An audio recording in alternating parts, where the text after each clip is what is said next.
The following program is brought to you in part by the film Backdoor Channels, The Price of Peace.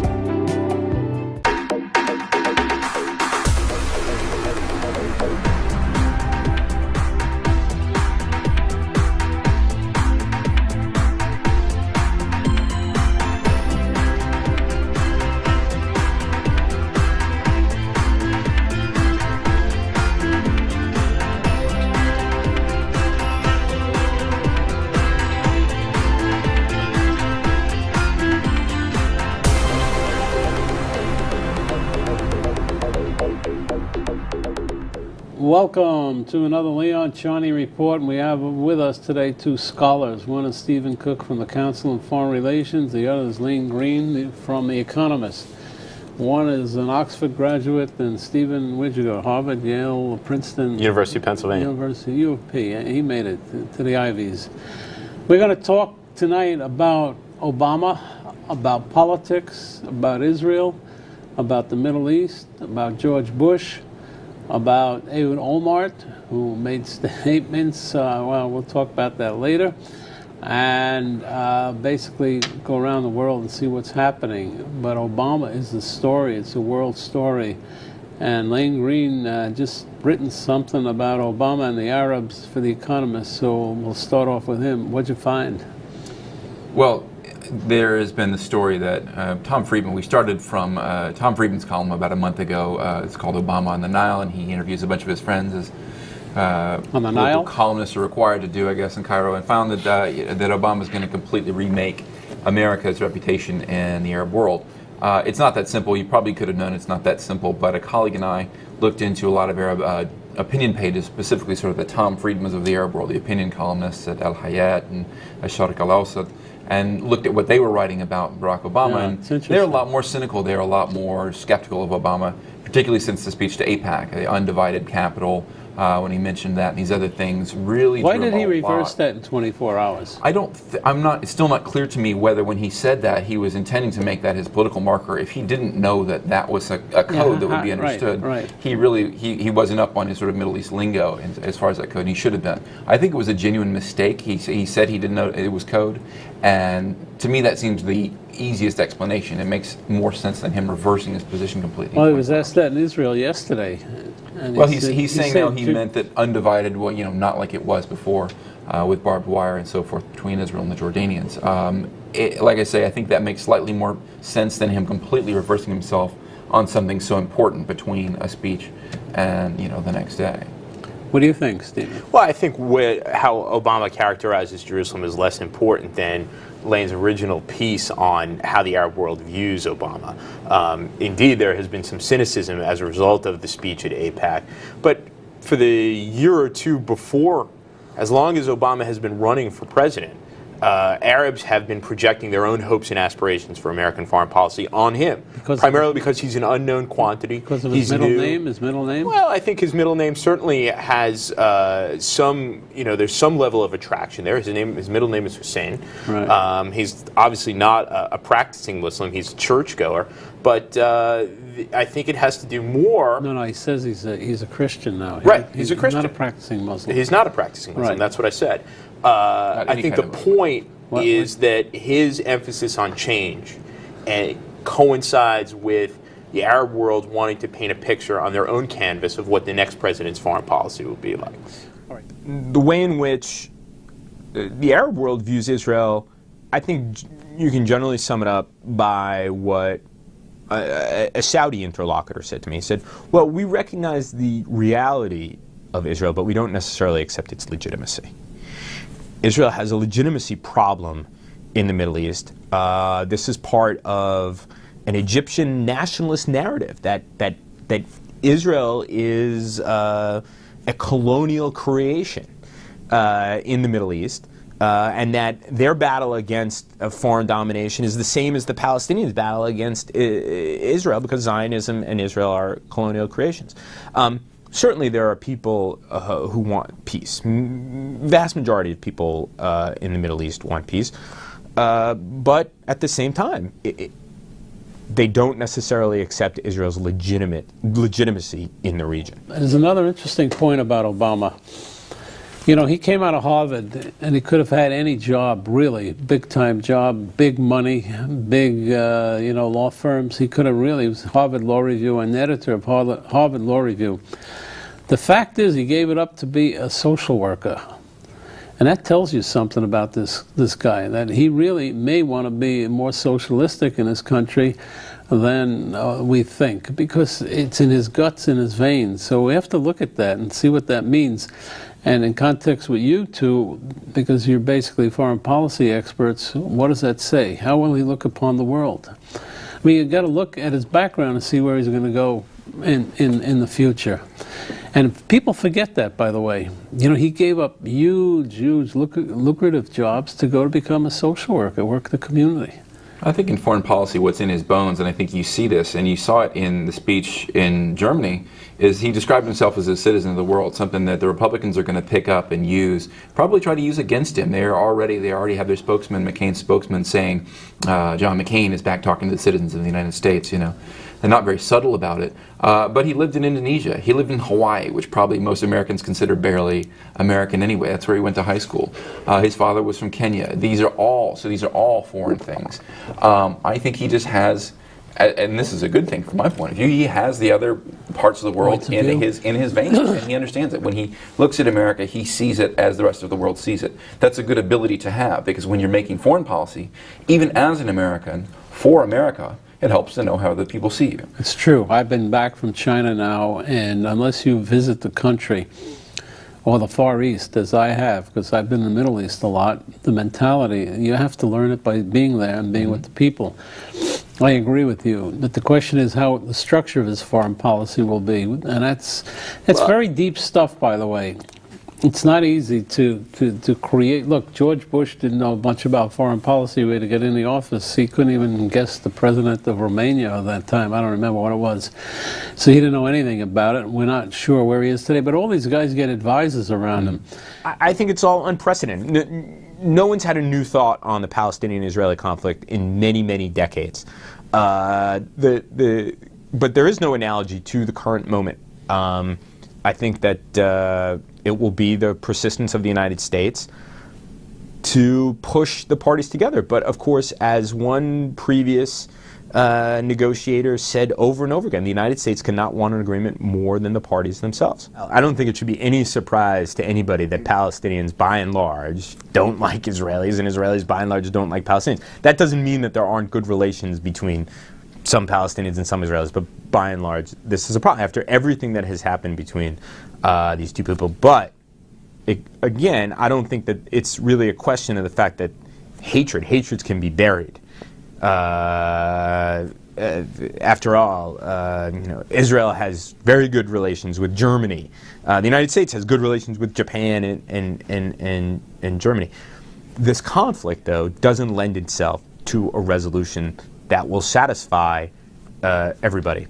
And nobody's been able to step up and lead their people in a way in which they will have to concede something. The Palestinians say, we're already negotiating over 21% of historic Palestine. What more can we be asked to give up? The Israelis are saying, we need to be assured of security before we withdraw from any territory. And this territory is the cradle of Jewish civilization. It makes it extraordinarily difficult to come to some sort of equitable agreement between the two. And what Obama has the old Clinton team around him. Is that correct? Well, he certainly has prominent people from the Clinton team around him. But I think what's important, you know, we're not yet at the point where there is an Obama doctrine or there is an Obama strategy for the world. But he is striking tones of partnership and using alliances to good effect. I think that was abundantly clear in the speech in Berlin on Thursday, that he is reaching out to the Europeans in partnership to meet those challenges that the United States has essentially shouldered alone You're since a foreign September policy 11th. expert. Was it a good speech? I thought it was a fantastic speech. Actually, Did you hear the I think it speech? hit I did. the What'd you think? precise right tones. It was not a campaign speech. It was a foreign policy speech. Oh, I agree that the speech was a great speech. It hit all these themes. It basically took the frame of the Cold War. He stood at this great Cold War site and said that this is the new generational challenge. It's something that Republicans have been saying for a long time, but because of the unpopularity of George Bush, it has just fallen, completely on deaf ears. When Barack Obama says almost the same things that George Bush has said, almost the same things John McCain would say about the same subject. He's cheered, they're waving American flags. I saw one sign that said Obama for chancellor. This is, and the speech, as somebody pointed out, and I before they said it, I would have thought it myself. I didn't see the speech. McCain could have given the exact same speech. Talked about this sort of generational challenge that we face, of terrorism, of climate change, of all these things. Nothing surprising, but it hit the right notes. Did you compare it to JFK's speech, Ich bin a Berliner? You know, that's you guys were too young for that. He didn't make the famous. There's some dispute about whether JFK made that gaffe and actually said, "I'm a jelly donut." Some people have said that it sounded kind of like that. But he didn't really echo JFK. He echoed Ronald Reagan. Yeah. He talked about tearing down new walls, the differences between the United States and Europe. I was not even a glint in my parents' eye when JFK made that speech, and it is an iconic speech. I don't think we should go so far as to suggest that Obama's speech today was JFK-esque. I think it was an excellent speech, though. I disagree. I think he sees the pattern, and the book of JFK, he looks a little bit like him, he moves like him.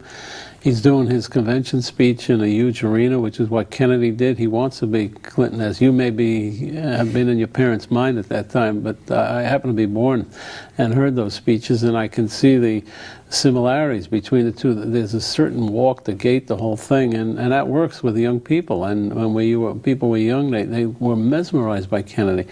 I don't think they knew what he was saying all the time, and I don't know if he knew, but he had a great speechwriter, Teddy Sorensen, and they put it together. All right, we'll come back and we'll ask these two experts. Let's talk about the Middle East, which this show cares a lot about, and we'll talk about Obama's appearance in Israel, and that the Yad Vashem, which is the memorial for the Jews who were killed in the Holocaust, and he's wearing a yarmulke, which is a skull cap, a white skull cap, against his skin, looking like he's praying or is praying at the Wailing Wall. The Financial Times had that on the front page today. We'll talk about that, what it does mean for Israel. A lot of Jewish people are concerned about Obama and the future of how he will handle the Middle East. We'll be right back. Peace means taking into account the dignity of other people and the fact that there are other people who have certain rights. Peace in the Middle East basically will come when the clergy in the mosque on Friday preach it, and when the rabbis in the synagogue on Saturday preach it. During the time of Camp David I, you had political leadership that was able to contain that type of religious fervor. What the country needs is some prescient understanding of what is going to happen in the future. Tune in when the Leon Charney Report begins a special series on the Israeli-Palestinian question. The Leon Charney Report congratulates the team of BDC, The Price of Peace, and Leon Charney on the New York Emmy Awards win. The documentary reveals the true story of the negotiations leading up to the greatest diplomatic achievement of our time, the Camp David Accords between Israel and Egypt. Watch it on Hulu.com or buy the special feature edition DVD at select stores. Now get the book the hit movie was based on, Leon Charney's Backdoor Channels. Learn about the Backdoor Channel negotiations that led to the historic 1978 Israeli-Egyptian peace treaty. Become a witness to history and order Backdoor Channels online at Amazon or Barnes & Noble. Also available at all other retailers and booksellers. Or download the audiobook at iTunes or Audible.com. Relive history. Order Backdoor Channels. Get best-selling author Leon Charney's latest book, The Battle of the Two Talmuds. Join Charney as he explores years of Jewish history to find out why and how Talmudic scholars and rabbis abandoned the Holy Land for the lands of the diaspora. Learn about the power struggles behind the creation of the Jerusalem and Babylonian Talmuds. It's a book critics call engaging and enlightening. A book which will be of interest to people of every faith. Now available at Amazon and Barnes & Noble, or download the audiobook of The Battle of the Two Talmuds at iTunes or audible.com. Available now over iTunes, Amazon, and Google Play. Leon Charney's cantorial CD in Disco Lam. Listen as Charney movingly sings El Mole Rachamim and Charney's amazing rendition of a disco remix of Adon Olam, all sung in the incredible and individual Charney style. Also listen to the CDs on Rhapsody. Download Leon Charney's cantorial songs in Disco Lam, the disco remix of Adon Olam on Amazon, iTunes, and Google Play. Or listen in on Rhapsody. All available now. We're back. I'm talking to Stephen Cook and Lane Greene. Lane Greene is with The Economist, and Stephen Cook is with the Council on Foreign Relations. They study all the policies that happen in foreign relations. Scholars, everybody. The problem is, 10 years ago, if you'd ask him if George Bush was going to conduct the foreign policy of the United States, nobody at the Council on Foreign Relations would have bet on it, because nobody knew. Only Karl Rove knew that at that point. That's why you can never predict anything in economy, because you never know what political situations will occur, and you never know in politics. And who knew about Obama? I saw him at the convention. Nobody knew, except I have a theory. Nobody just runs for president, by the way. This is well structured. I think the Chicago gang over there understood that they have a real star in their hands. Probably the Mayor Daley, that whole group, they're very powerful out there. And the money people saw them, and this thing was put together. I remember when Hamilton Jordan did this for Jimmy Carter in '76. I mean, it was unbelievable. And you know, they say all of a sudden Peanut Farmer comes out of nowhere and wins an election. This doesn't happen automatically. Who remembers Morris Udall, Senator McCarthy? I mean, nobody remembers these names even. All right, so he made this appearance at Yad Vashem, which is the memorial, the memorial for the 6 million Jews and the righteous Gentiles who saved them. And it's the earmark of every visit to Israel. Stephen, what do you say? Well, as you said, it is the hallmark of every American politician or any head of state to go to Yad Vashem and pay their respects.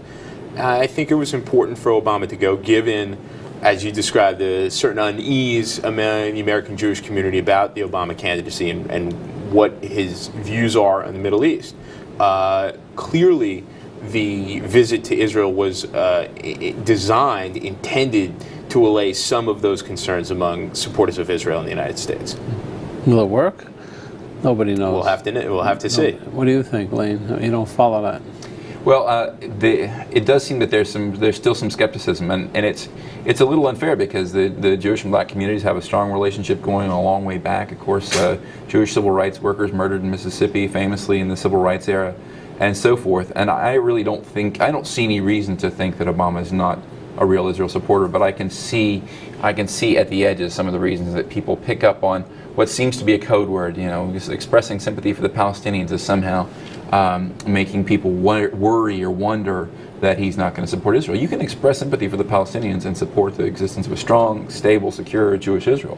And I think that that's what Obama probably does. Yeah, as you know, I spent all my time working on the Middle East and looking at the Middle East. I don't think there's really anything in Obama's foreign policy platform or his statements that would lead objective observers to believe that he would not be supportive of Israel.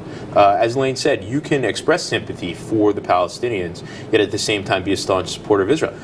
Paul Wolfowitz himself, someone who has been criticized from the left for his staunch support for Israel, who has family who lives in Israel, has himself expressed sympathy for the plight of the Palestinians.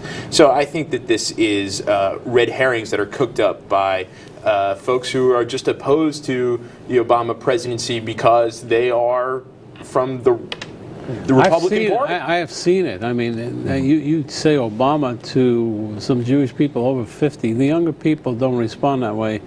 but over 50, you see a very tough response, you know, and they become very negative. They don't want to hear anything. They don't want to hear rationalization. They just, it's a blanket fear. I think it's an unfounded fear. I don't think it's because he's Afro-American or black. I think it's because of his background from the Muslim, the transformation, you know, from the Muslim. And Reverend Wright, I mean, this guy, we forgot about him, but Reverend Wright was making pretty bad anti-Semitic remarks in Chicago, and he was sitting in the pew there. This is what the Jewish people that I speak to talk about. I mean, we don't hear about Wright. They really closed this guy down. They probably put a couple of million away someplace, gave him a house, and he is really closed down. You don't hear anything about him.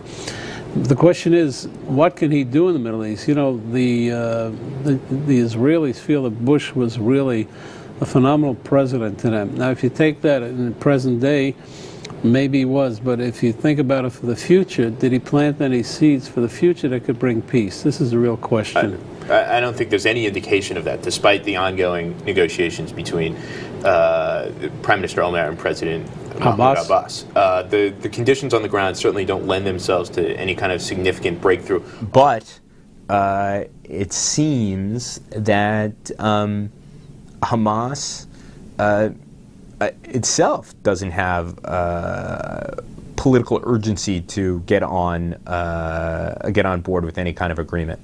Their entire identity is based on resistance. It would be amazing to me if they were to drop that and sign on to an agreement. Well, I certainly think the Palestinians have had failed leadership. But they've also had difficult politics that they've had to negotiate on their own. But yes, of course, there has been failed leadership. There have been, you know, Yasser Arafat, Mahmoud Abbas have not put their own politics aside in order to make the big deal that would have brought statehood to the Palestinians. By the same token, the Israelis have suffered from a lack of leadership as well, to the extent that Israelis can't make that big decision, can't make that big leap. What the Israeli prime ministers have been reduced to for at least the last decade is managing their coalitions. And that has gotten in the way of serious negotiations with the Palestinians, except for that brief moment in the mid-1990s. But by 1996, that moment of goodwill, of leadership, had been shattered. And Israelis were back to just coalition management, which doesn't lend itself to leadership. Although in August we might have a piece of paper that everybody agrees upon, but for the sake of having something, because the Secretary of State said that she expects there to be some sort of agreement by August. You know, as far as George Bush being this wonderful friend and terrific friend of Israel, you know, there is another way of looking at it. You can be too friendly to Israel. You can abet Israel's worst instincts. And we certainly saw that in display during the 2006 war in Lebanon. This was a war that was essentially fought to reestablish Israel's deterrence. And despite some real achievements in going after Hezbollah, it had precisely the opposite effect, and the United States abetted this. I think cooler heads, more objective view of what happened would have recognized that it was impossible to uproot Hezbollah and destroy Hezbollah. And Israel was significantly weakened strategically as a result of that conflict. So certainly people can make the argument that George Bush has been a friend to Israel. He has been a friend to Israel. But at the same time, friends sometimes need to take the arm of their friends and say, don't take that step, or you're doing things that are going to inflict self-harm. Yeah, that flexibility is not available at the present time. It's very reactive, Israel. You've been there. The culture is very reactive, and if they need F-16s and George Bush says you get them, that's what they're reacting to. They really respond to that. And Jewish people here, basically, over a certain age, tend to respond to that too. I find that younger Jewish people are very pro-Obama. But the question is, I don't know if you've been following it, but Syria is making a lot of movements towards gestures of peace, maybe. I think Sarkozy, the French president who invited Assad over to France, that's a big move. I think he want to re-enter him into the Western Hemisphere. What do you think? Well, Jacques Chirac was furious. He was friends with the former prime minister in Lebanon, Rafik Hariri, whom everyone thinks the Syrians had assassinated. But this was seen as Sarkozy bringing the Syrians in out of the cold. And it got Olmert and Assad in the same room. He stalked out. Assad stalked out when Olmert spoke, so that was a bit of a tiff there. But I think it got something started. There's a different story to be told about this club for the Mediterranean, this Mediterranean Union that Sarkozy started. I think it's interesting. In large part, some people are very hopeful about it. We had a cover about it at The Economist, but it really had its genesis, I think, in Sarkozy's goal of keeping Turkey out of the European Union. Absolutely. He decided to create a club that Turkey could join, that all the states of the Mediterranean littoral could join. But that would be a sort of second option, second best for Turkey. Here's the expert on Turkey. Absolutely. I mean, that's clear what Sarkozy, who has been hostile to Turkey's entry into the European Union. Why? Because immigration? Immigration. Sarkozy is the ultimate political animal, and he's reading the polls in France, which majorities of the French people don't want Turkey to join the European Union. So Sarkozy What's their reasoning? Well, what's their reasoning? As much as things change, they don't change. The French don't want a country of 80 million Muslims to be part of the European Union. Europe, I think, needs to decide, and I think I've said this on this program before, Europe needs to decide whether it's a geographic entity coterminous with primarily Christian countries, or it's an idea. So they feel Turkey will upset the whole apple cart because even though they're pluralistic? Absolutely. That's the debate. Is it a geography based on Christian nations, or is it an idea based on countries with shared ideals, democracy, norms, things along those lines? If it's the latter, if it's based on an idea, then Turkey should have no problem getting in. But thus far, European publics have said Europe is a geography coterminous with Christian What's your nations. impression of Sarkozy, aside from having a beautiful wife? Well, he certainly has a beautiful wife. It's been interesting to see how active Sarkozy has been. It's been interesting to see how he has really taken the reins of French foreign policy and sidelined his foreign minister. He's so powerful with the Jewish people that there was an exodus from France during Chirac's period to Israel. They were all buying apartments. There's a re-exit from Israel now. They're going back to France.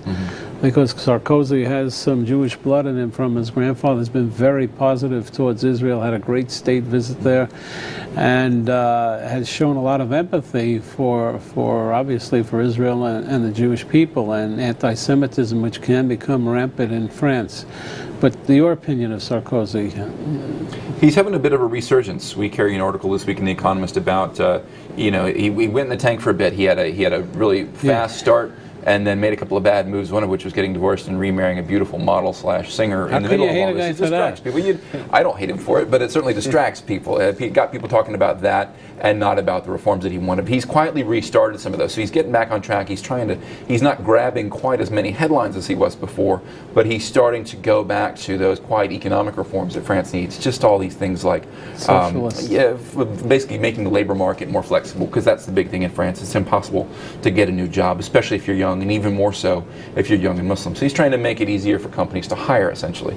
And if you do that, then the baseline productivity and intelligence and creativity of the French people will start going again. So I think he's getting back on track. We're a little more optimistic now. Getting back to your original question about Sarkozy and Assad, clearly there is a new unstated strategy on the part of Western powers. That is, instead of trying to isolate the Assad regime, instead of trying to prevent countries from establishing relations with the Assad regime, there is an effort to drive a wedge between the Assad regime and the clerical regime in Iran by engaging with Damascus. And that started with the invitation to the Syrians to participate in the Annapolis conference last November. And it's continuing throughout. And what's very, very interesting is the Turkish sponsorship of these talks between the Israelis and the Syrians. Right. And that's something that actually the Bush administration... Why is that? Why do they want to do that? Why do the Turks want to do it? Well, the Turks have a variety of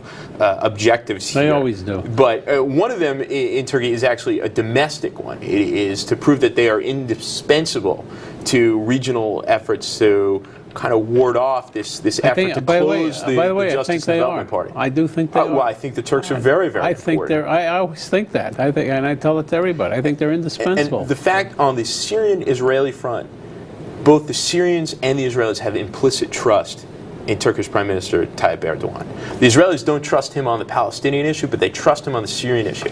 And to the extent that the Turks can play this convening role, the Turks can be part of that wedge between Syria and Iran. And I think it's important. The Bush administration had a tepid response to these talks, but I think that the Bush administration should ride these talks, and whoever comes next, whether it's McCain or Obama, should ride these talks and support the Turkish-sponsored talks as far as they'll take us. What I think, and Lane, I'll get your opinion. We're going to cut for a break in a minute. Syria Assad has an issue. He's a minority guy. He's an Alawite.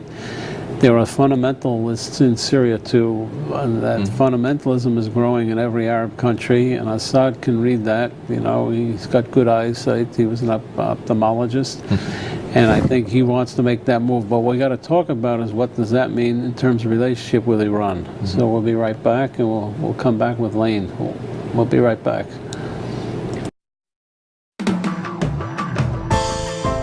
Peace means taking into account the dignity of other people and the fact that there are other people who have certain rights.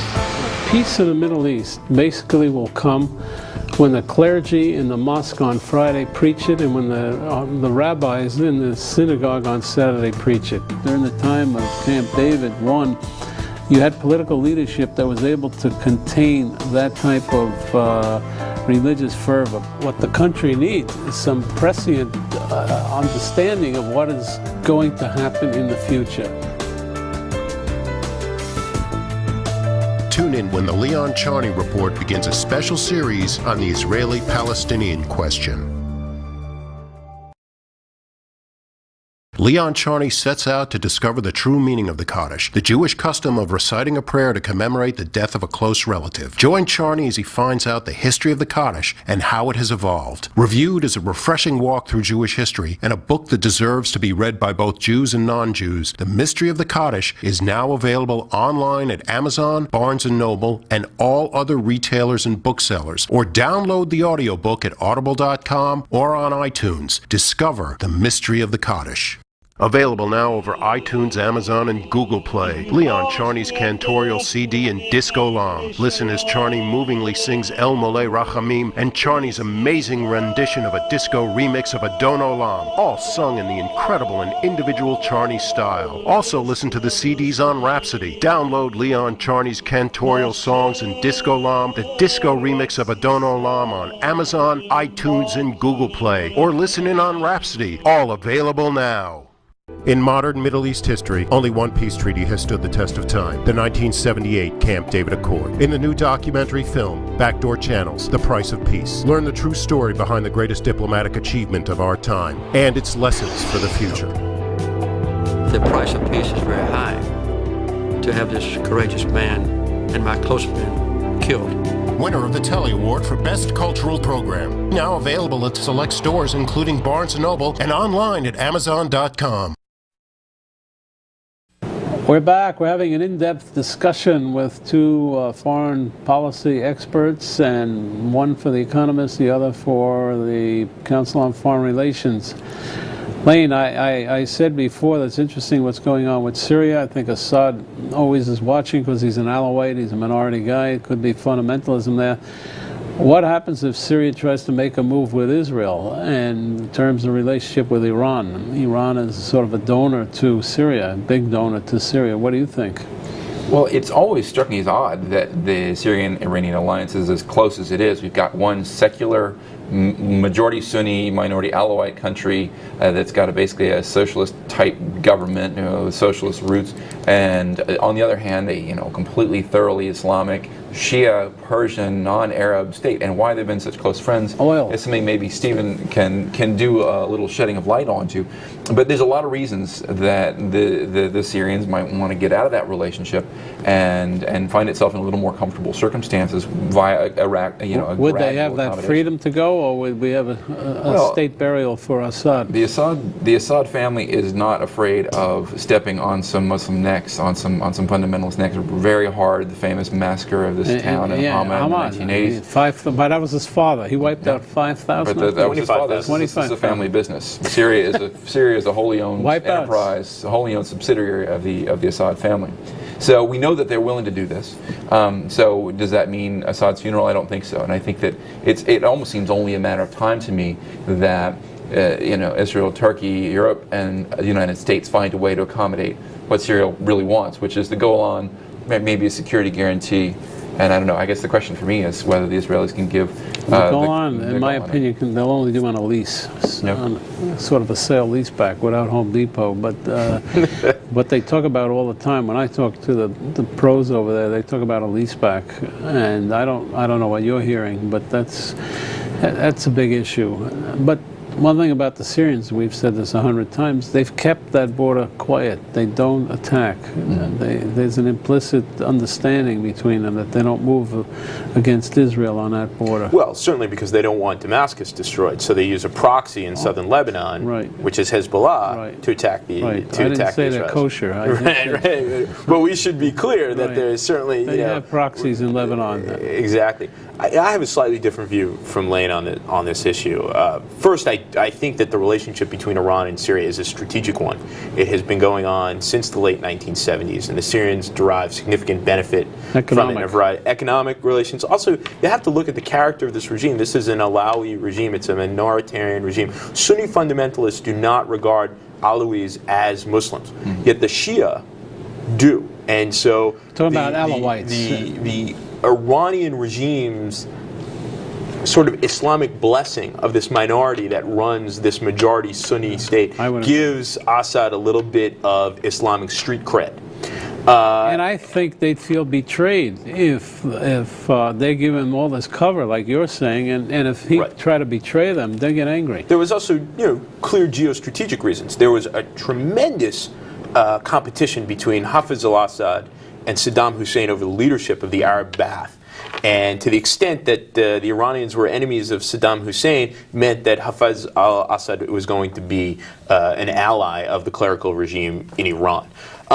As far as what the Syrians want, I'm not quite sure they want the Golan Heights. I think that they do, but I think the bigger prize for them is re-establishing their influence, their unquestioned influence in Lebanon.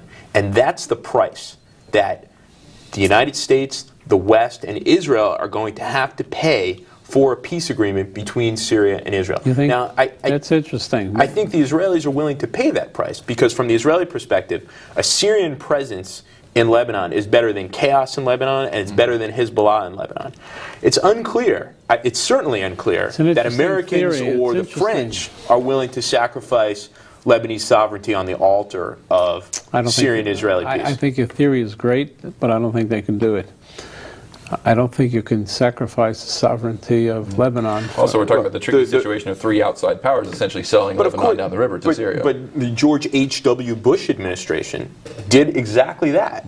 After Syrian cooperation in the first Gulf War, basically turned a blind eye to the Syrians taking care of... And what happened to Lebanon? It blew up. Well, the argument can be made, and the argument has been made, that provided 17 years of stability in Lebanon. Yeah, but... and that's the argument that the Syrians are making now as they sow instability in Lebanon. They say, well, look, while we were there was stability. Now that we've been forced out in April 2005, you have instability.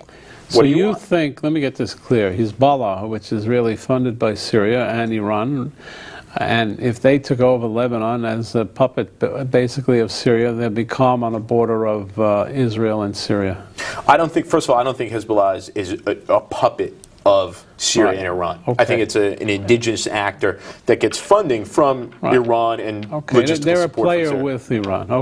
Let's not call them a puppet because Nasrallah has his own ideas, and anybody who has power doesn't want to give it up. But under your theory, which is interesting, I can't see the United States or the West allowing Lebanon to be... Absolutely. That's a difference between the Israeli foreign policy establishment and the American foreign policy establishment. Well, the Israelis are very practical. If they can get peace in Lebanon, I mean, they're not worried about sovereignty. Well, what they see it as, if they get peace with the Syrians, they break the axis between Syria, Iran, and Hezbollah. Right. It's a wonderful theory. I don't see it happening, but if it could happen, it'd be great. What do you think about Iran today? Are they still creeping along? Are they powerful? Are they filling themselves with nuclear arms, or is it a bluff? What are you guys hearing? It may be that Hamas, confronted with a deteriorating strategic situation with changes in Egypt, changes in Qatar, changes all around in Syria, obviously, may go back to Iran for support, which obviously is a problem for the future of the negotiations. But by and large, in the negotiation, which pits brings Mahmoud Abbas of the Fatah faction and the Israelis face to face for negotiations, if they're actually going to get to some sort of real negotiation, the outside powers that are going to be the most influential are likely to be the Jordanians, the Egyptians, and the Gulfies, who are likely to be asked to fund. And you see little bits of pluralism come out, reminding you that Iran isn't monolithic. It's not run by completely apocalyptic, insane Shiite theocrats, but it has different institutions, it has different factions, it has what we recognize in the West as politics. It just doesn't have full democracy. Even though, but within that kind of sort of maybe quasi-pluralism in Iran, I think you have across-the-board agreement that the Iranians should have nuclear technology. And that's why I think that Western efforts to incentivize the Iranians or to punish the Iranians are going to do very little to arrest the development of Iranian nuclear technology. I also think that... I talked to Chinese about it, by the way, and I asked them from the point of view of Israel, would they put sanctions on Iran, and they said they probably couldn't from foreign policy because their whole industrial capacity is fueled by their oil. And if they didn't have their factories working, you'd have people out of jobs. You have people out of jobs, you have things called revolutions and real problems. So it's a sensitive area. Although in China I found that the Chinese were telling me all the time that the Jews and the Chinese are basically cousins, and they really believe that. There was a lot of friendship there, which is not known here so much. And it was a very important issue that I was able to bring out. But I agree with you in terms of Iran. I think they want to be part of the world at the same time, even though they don't wear ties. At the same time, they want to have this ultra-independence.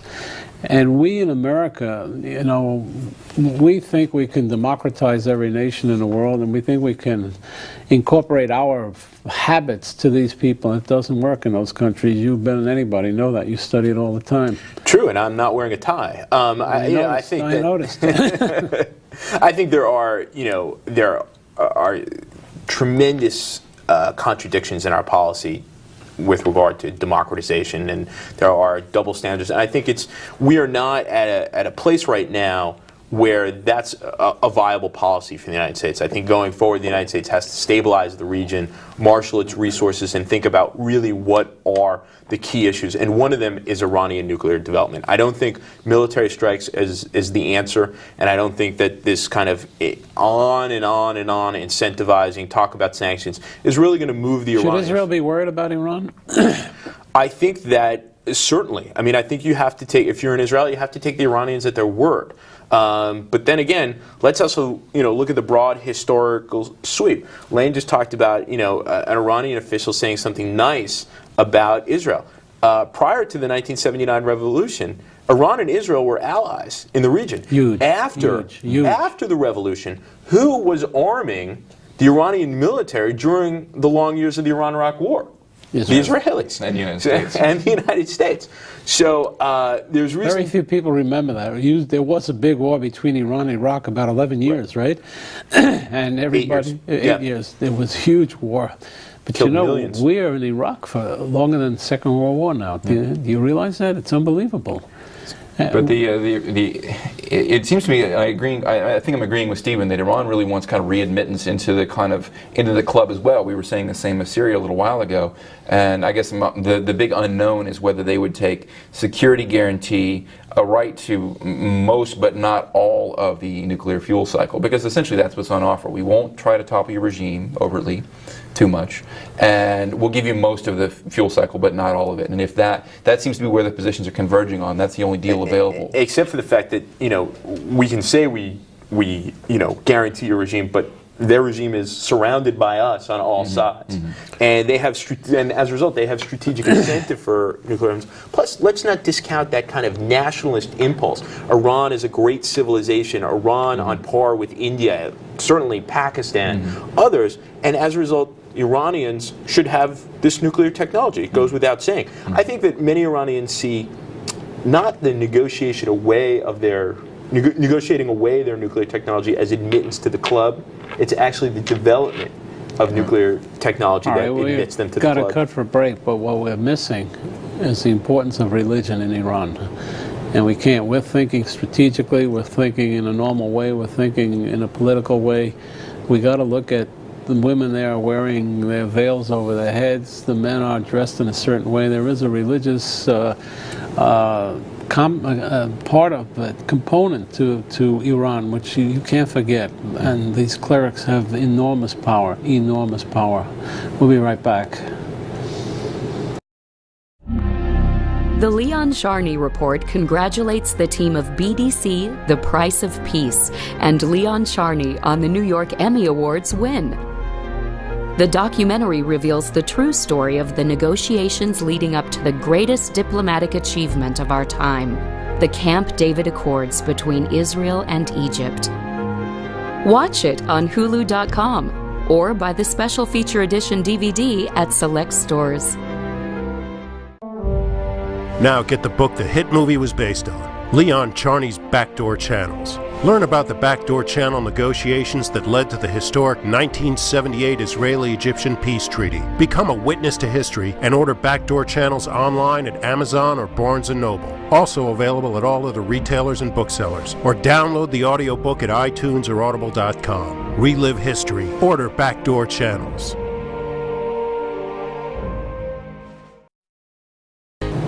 We're back. I'm Leon Charney. I'm talking with Stephen Cook of the Council on Foreign Relations, a big Middle East expert, especially on Turkey. And Greene, who's a journalist for The Economist, which I consider one of the best magazines in the world. Probably, Stephen, you would agree. I enjoy reading The Economist. It's a great magazine, really.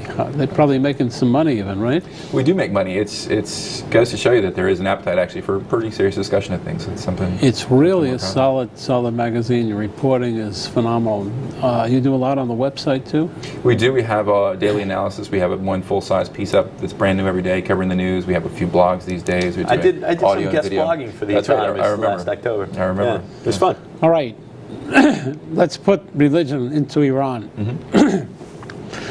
The clerics, the mullahs, they really control the country. Ahmadinejad may be president, but the reports to the Khomeinis, right?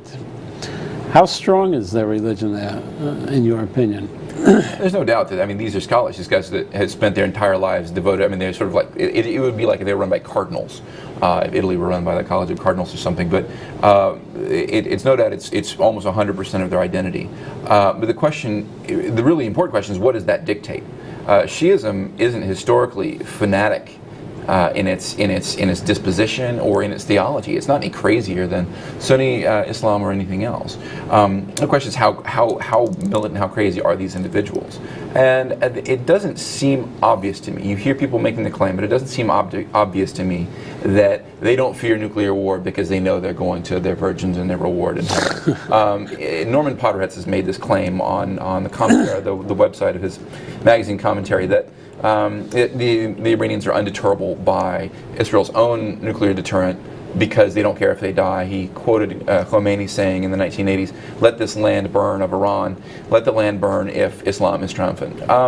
There's quotes like that out there that you can find, but it's not obvious to me that any Iranian leadership is happy to see the whole country go up in nuclear flames, if only they can take out Israel. Well, the problem, by the way, is the radiation would hit back into Iraq, where American soldiers are. So Israel has a lot of issues, and I don't think they want to do it, and maybe they can, I don't know. I talk to a lot of military people there all the time, but no one wants to see a nuclear war. I mean, it's crazy. Of course not. So the question is whether what he said is absolutely true, and I hope it is, that the clerics at the end of the day are reasonable and think that this land is as valuable as heaven, because if they get to believe that heaven is greater, then you have a different set of facts. I agree with Lane. I think that you can pick out quotes from a variety of Iranian leaders about some kind of messianic view and cosmic struggle with Israel, with the West in general. But if you look carefully at Iranian foreign policy, it has been rational and in many ways pragmatic. We may not like it, but given their circumstances, given their strategic perspective, they have done things that have been absolutely rational, which leads me to conclude that unlike what Podhoretz is saying, that the Iranians are actually deterrable. Is that a word? Deterrable? Yeah. They're deterrable. Fareed Zakaria said they're putting their money away, and so they run the economy too. They're putting their money in Swiss banks. This doesn't sound like the behavior of everybody crazy goes to Swiss banks. Everybody. But in this case, it's comforting. Anyway, thank you both for coming on. It's been a great, interesting discussion. You probably can never find this any other place, so if you miss it, buy a CD of it and you can repeat it. See if our predictions are correct. We'll see you next week.